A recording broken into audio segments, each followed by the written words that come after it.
علی کی بیٹی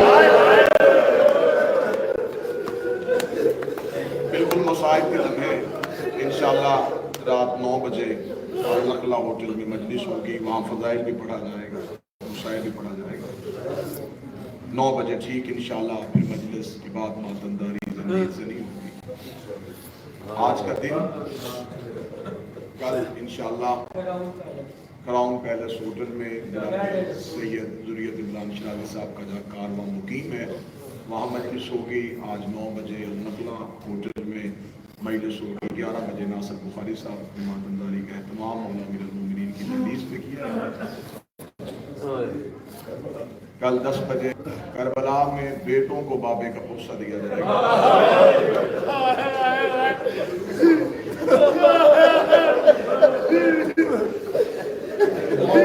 بہت مسائل پڑھا گیا، بہت مسائل پڑھا گیا، آپ رضادار ہیں، سفر کر کے ہم سے عادت کی تھکن، ساری رات رونا، سارا دن رونا۔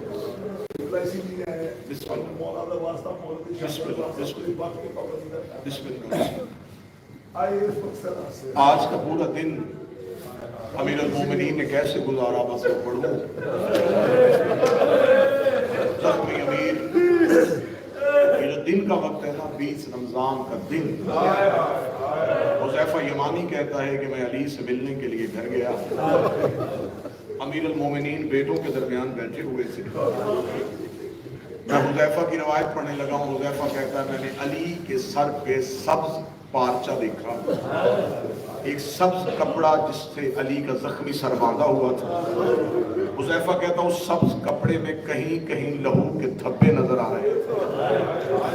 حذیفہ کہتا علی کے نوکر علی کے سامنے بیٹھے ہوئے ہیں، علی اپنے نوکروں کو صبر کی تلقین کر رہے ہیں۔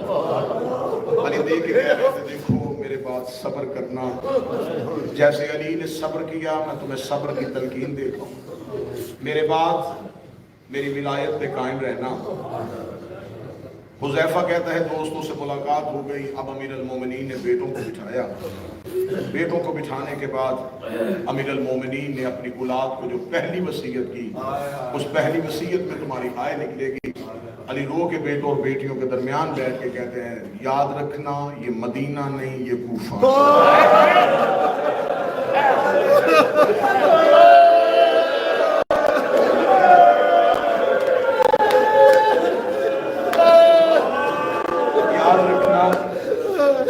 مدینہ نہیں یہ کوفہ ہے۔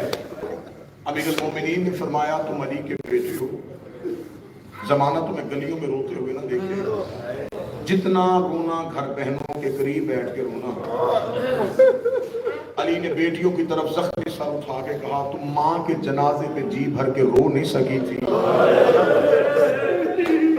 کیونکہ سیدہ کے جنازے پہ علی کی اولاد سسکیوں کے ساتھ روئی ہے، اونچی آواز میں نہیں روئی علی کی بیٹیاں، اونچی آواز میں نہیں رو سکتی تھی علی کی بیٹیاں۔ جنازے کے قریب علی کی بیٹیاں چادریں اپنے دانتوں میں لے کے روتی رہیں، ایسے نہ ہو کہ رونے کی آواز گلیوں میں چلے جائے، جو تھوڑے دن پہلے آگ لے کے دروازے پہ آئے تھے کہیں دوبارہ آ جائیں، کیونکہ بطول کا جنازہ مدینے میں غربت کی حالت میں اٹھا تھا۔ ساری زندگی آپ نے ذاکرین سے سنا ہے کہ آدھی رات کو جنازہ اٹھایا ہے علی زہرا نے، نشف میں بیٹھے ہو تو شہنشاہ کو شہزادی کا پہلا پرسہ دے دیتے ہیں، امیر المومنین نے آدھی رات کو جنازہ کیوں اٹھایا؟ 7 بار جنازہ اٹھایا علی نے، دروازے پہ آگے کہا حسن جنازہ لے کے واپس چلا جائے۔ 7ویں بار جب جنازہ حجرے میں واپس گیا ہے، حسن نے بابے کے قدموں پہ ہاتھ رکھ کے کہا پاپا جب جنازہ لے کے جانا نہیں ہے تو اٹھاتا کیوں ہے؟ آواز زینب کو اندر رہنے دے، حسین کو اندر رہنے دے، تو اکیلا میرے ساتھ باہر آ۔ حسن کو باہر دروازے پہ لا کے علی نے گھر کے دروازے کا پردہ اٹھایا، علی کی آواز آئی حسن اب ذرا باہر دیکھ، تو حسن نے باہر دیکھا، دروازے پہ مسلمان ناچ ناچ کے کہہ رہے تھے کیوں نے ہمارے مردوں کو مارا، ہم نے تیری مسئلہ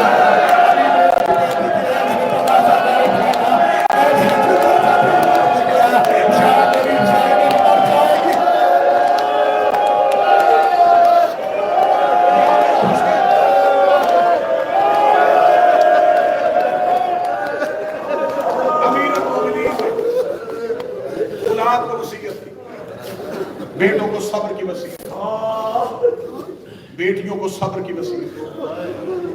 آخری شب امیر المومنین ایک زاویہ پڑھنا چاہتا ہوں آج علی کے مصائب، علی کی بیٹیاں، علی کے بیٹے زخمی علی کے قریب بیٹھے ہوئے، آدھی رات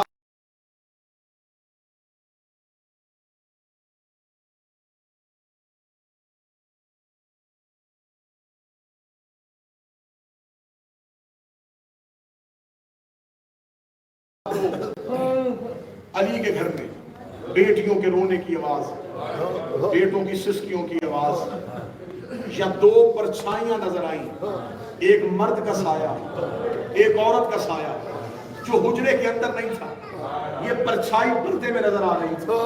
بار بار زینب ان سایوں کو دیکھتی دیکھ کے کہتی فضا یہ دروازے پہ کون کھڑا ہے؟ فضا رو کے کہتی عباس اور رقیہ کھڑے ہیں۔ رقیہ جب بھی اندر آنے لگتی ہے عباس ہاتھ پکڑے کہتا ابھی بطول کی بیٹیاں رو رہی ہیں، تو تھوڑی دیر کے بعد جانا وہ فاطمہ کی بیٹیاں ہیں، ہم تمیز کی ہو۔ ایک ودا کرنے آئی ہے غازی کی ماں ام البنین، جناب شہزادی ام البنین حیات بی بی ودا کرنے آئی ہے امیر المومنین کے ساتھ۔ بی بی ام البنین کا آخری ودا سنا امیر المومنین کے ساتھ۔ زخمی علی بستر پہ، بی بی ام البنین نے ایک ہاتھ میں قرآن، دوسرا ہاتھ غازی کے ہاتھ میں۔ بی بی نے زخمی علی کے بستر کے چکر کاٹنے شروع کیا۔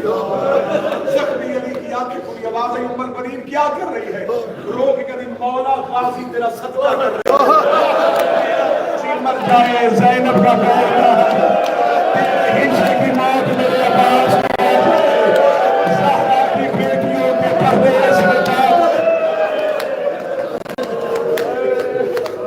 شہزادی ام البنین کا ودا ہوا۔ علی کی بیٹی سے آخری ودا، جو آخری ودا 21 کی صبح کا، وہ فاتح شام شہزادی کا اپنے بابے کے ساتھ۔ امیر المومنین نے زخمی سر عالیہ کے کاندھے پہ رکھا، آہستہ آواز میں علی نے کچھ باتیں کی۔ وہ باتیں علی نے کیا کی وہ تب پتہ چلی جب شام کے بازار میں زینب بیٹھ گئی اور سجاد نے قریب آ کے کہا اماں بیٹھ کیوں گئی ہے؟ رو کے فرمایا 21 رمضان کو بابے نے وعدہ کیا تھا جب تو بدماشوں کے مجمع میں جائے گھبرانا نہ، میں علی تیرے ساتھ ہوں۔ بابے نے مجھے آخری وقت میں وصیت کی تھی، بابا نے دیکھ کے کہا تھا زینب ایک وقت آئے گا تو شام کے بازار میں پیدل چلے گی۔ بی بی رو کے کہتی سجاد میں ساری زندگی بابے کی وصیت یاد کرتی، کبھی غازی کا چہرہ دیکھتی، کبھی حسن کا چہرہ دیکھتی، کبھی حسین کا چہرہ دیکھتی، اور رو رو کے سوچتی تھی جس کا عباس جیسا بھائی ہو اس کی چادر کون اتارے گا، جس کا حسین جیسا بھائی ہو۔ آج مجھے پتا چلا ہے زینب وہ چڑھ گئی۔ بازار عبور کیا بابے کے اقتدار۔ اب جو حکم پیر سید ذریت عمران شرازی نے کہا، یہاں سے علی کی بیٹی جب شام سے کہتے نبھا کے واپس گزری، شام سے کہتے نبھا کے اسی رستے سے بی بی نے کربلا جانا تھا، جب بابے کے شہر کے قریب سے گزری بی بی نے رو کے بہنوں سے کہا شام میں مجبوری تھی، اب تمہارے سروں پہ چادریں ہیں، میں علی کی بیٹی ہو کے کہہ رہی ہوں بابے کی قبر قریب آ گئی، ہو سکے اپنے زخموں پہ چادریں ڈال دو۔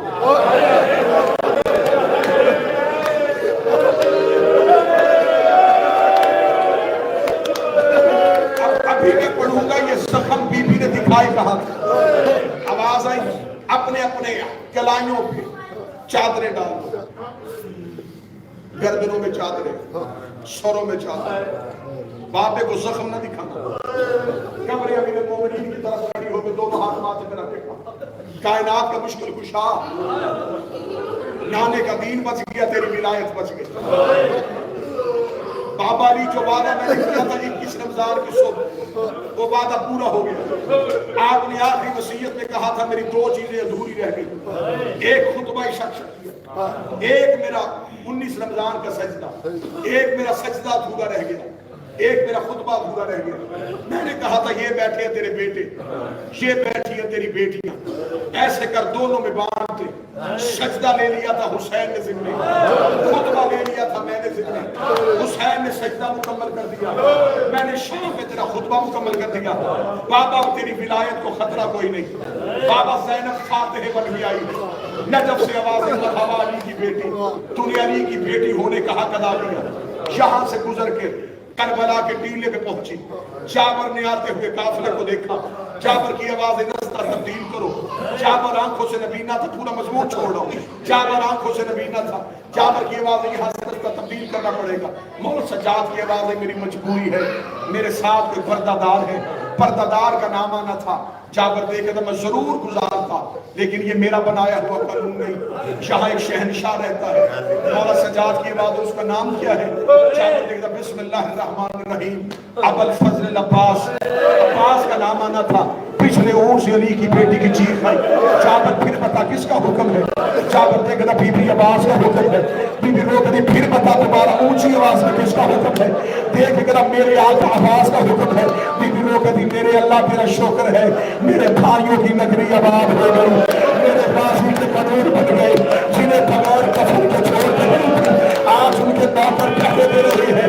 جب بیوی نے کہا نا میرا غازی جابر سنبھالا، جابر سیدھا کپڑے باندھ لے گیا، روک رہا اٹھو میرا مولا غازی، کوئی مسافر آئے ہیں، وہ بیویاں تجھے اپنا غازی کیوں کہہ رہی ہے؟ کپڑے آواز میں سلسلہ آ گیا، آواز ہی کہیں پیدل چلنے کو تو نہیں کہا، آواز ہی مولا میں نے تو حکم چھڑا دیا، فرمایا جلدی جا کے کہ بیوی نوکر سلام کہہ رہا ہے، اور غلام تیرا پیدل چل کے نہیں اونٹ پہ بیٹھ کے نہیں پکڑ، اپنے اونٹ کا پاؤں میری قبر پہ رکھ۔ نوکر کی زینت پڑے، جابر تڑپ کے کہتا ہے مولا یہ بی بی زینب ہے؟ ہاں جابر یہ میری آقا زادی زینب ہے۔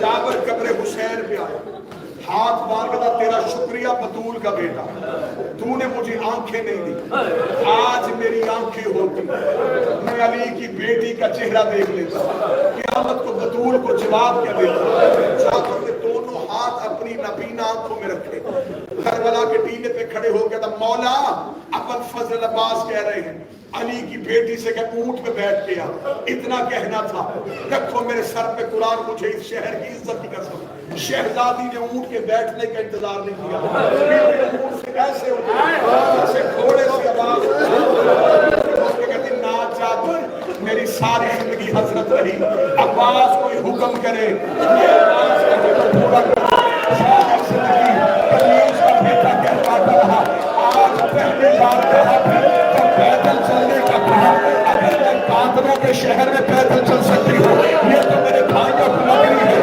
بیٹی نے کربلا میں پہلا قدم رکھا، لاشوں نے اٹھنا شروع کیا، کہیں سے اکبر کی آواز آئی امنا میرا سلام، کہیں سے قاسم کی آواز آئی امنا میرا سلام، بیٹی کسی کی قبر پہ نہیں گئی، سیدھی قبر عباس پہ گئی، روکنی تو نے بلایا میں آ گئی، تو نے کہا اتر آ میں اتر آئی، اب ایک کام تو بھی کر، قبر سے نکل اور پہچان کے بتا میں وہی زینب